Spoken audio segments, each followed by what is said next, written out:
Hello my friend, I show you how to open the connector. At first, we find the handle connector here, and we can remove it. Okay.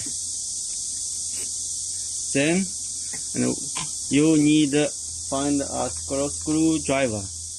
Then find the screws. Remove these 4 screws.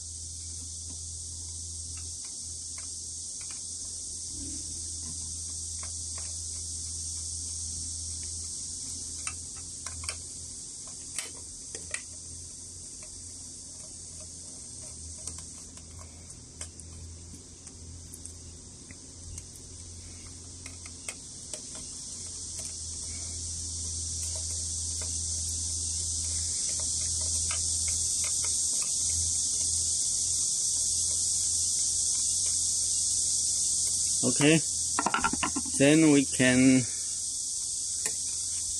take it.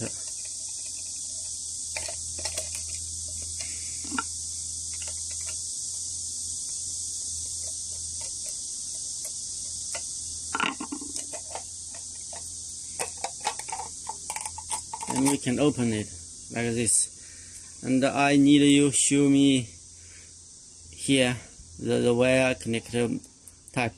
And both to your old handle and the new handle, show me, and we will check it later.